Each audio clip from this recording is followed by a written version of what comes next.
আজ পাঠ করছি তারাশঙ্কর বন্দ্যোপাধ্যায়ের আখড়ায়ের দিঘি গল্পে নির্বাচিত অংশ। তারাশঙ্কর বন্দ্যোপাধ্যায় এখানে বলেছে, দীর্ঘ আয়ু হলেই পরম আয়ু হয় না। দীর্ঘ আয়ু হলেই পরম আয়ু হয় না, আর আয়ু স্বল্প হলেও সেটা পরম আয়ু হয় না এমন নয়। যার জীবন পবিত্র পরমানন্দময়, পরম আয়ু হলো তার। আসলে আমি অনেক বছর বাঁচলাম, কিন্তু আমার জীবন, আমি যে সমাজকে দিয়ে যাব, আমি যখন এই পৃথিবী থেকে বিদায় নিব, চির বিদায় নেব, আমি যখন অতল ঘুমে নিদ্রা যাব, যখন আমার ইহলোকের আর কোনো সংস্পর্শ থাকবে না, তখন আমাকে মানুষ মনে রাখবে কি দিয়ে? আমাকে মানুষ মনে রাখবে আমার কর্মের মাধ্যমে, আমার ক্রিয়াকলাপ, আমি কি করে গেলাম এই পৃথিবী থেকে, আমি এই পৃথিবীকে আমি কি দিয়ে গেলাম। উদাহরণস্বরূপ, আমার ক্রিয়াকলাপ বা আমার কৃতকর্মের জন্যে কেউ উৎসাহিত হয়ে তার জীবনকে পরিপূর্ণ বা তার জীবনে আমাকে মোটিভ হিসাবে নেবে কিনা, সেটাই হচ্ছে আমার কর্ম। যার দ্বারাই আমি চিরস্মরণীয় হয়ে থাকতে পারি, সেটাই হচ্ছে অমরত্ব, সেটাই হচ্ছে পরমায়ু।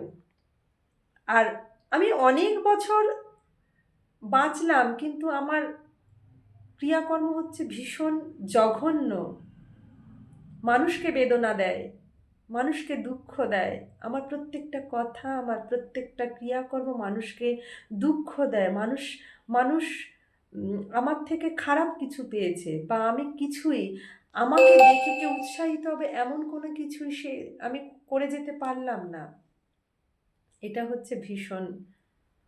এটাই হচ্ছে স্বল্প আয়ু, এটাই হচ্ছে ছোট্ট একটি জীবনের লক্ষণ। আমি পরমানন্দিত নই বা পরমায়ু আমার নয়, আমার ক্রিয়াকলাপই হচ্ছে জঘন্য। তাহলে আমাকে মানুষ কিভাবে মনে রাখবে? আমি কিভাবে অমরত্ব লাভ করব? এই যে লেখকরা দিয়ে যান, এই যে লেখকরা লেখেন, কবে লিখে গেছেন তারাশঙ্কর বন্দ্যোপাধ্যায়, কিন্তু এই বর্তমানে যে এই লাইনগুলো যদি সবাই পড়তো বা সবার কাছে পৌঁছে যেত, কেউ যদি প্রকাশ করে, কেউ যদি পড়ে এটার সারমর্ম বা সারসংক্ষেপ বুঝতে পারত, তাহলে আমার মনে হয় বর্তমানে এই যে এত জঘন্যতম ঘৃণ্য মানুষের মানসিকতা, এত জঘন্যতম রাস্তাঘাটে বেরোলেই দেখা যায় মানুষের মধ্যে অসহিষ্ণুতা, এগুলো মনে হয় হতো না। লেখক গোষ্ঠী, সাহিত্যিক গোষ্ঠী সবসময় দিয়ে গেছেন মানুষকে, প্রেরণা জুগিয়েছে মানুষকে, জীবন দর্শনটাকে সঠিক করার প্রাণ জুগিয়ে মন্ত্র দিয়ে গেছেন। কিন্তু আমরা কজনই বা সংগ্রহ করতে পারি, কজনই বা এই লেখনী থেকে আহরণ করতে পারি নিজের জীবন দর্শন, সুন্দর একটা পথ চলা। তাই দীর্ঘ আয়ু হলে পরমায়ু হয় না। অনেকেই তো, ক্ষুদিরাম বসু, কত অল্প সময়, কত অল্প দিন তিনি বেঁচে গেছেন, কিন্তু চির অমর রয়ে গেছেন। পৃথিবী যতদিন বেঁচে থাকবে, ইতিহাসের পাতায় মানুষের মনে সব সময় জায়গা করে থাকবে। স্বামী বিবেকানন্দ কটা দিন বেঁচেছেন, কিন্তু যা দিয়ে গেছেন, যে সমস্ত কথা, যে সমস্ত বাণী তিনি দিয়ে গেছেন, আজীবন তিনি থেকে যাবেন। এখানেই তিনি অমরত্ব লাভ করেছেন, এখানেই তার জীবনের পরমায়ু, তার পরমানন্দ জীবন, তার সফলতম জীবন।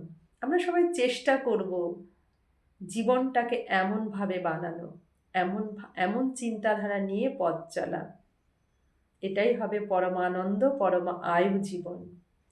ধন্যবাদ সবাইকে, যারা শুনবেন, পাশে থাকবেন, শোনার চেষ্টা করবেন।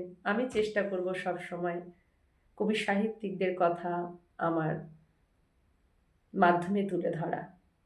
ভালো থাকবেন সবাই, ভালো রাখার চেষ্টা করবেন, ভালোকে নিয়ে চলবেন।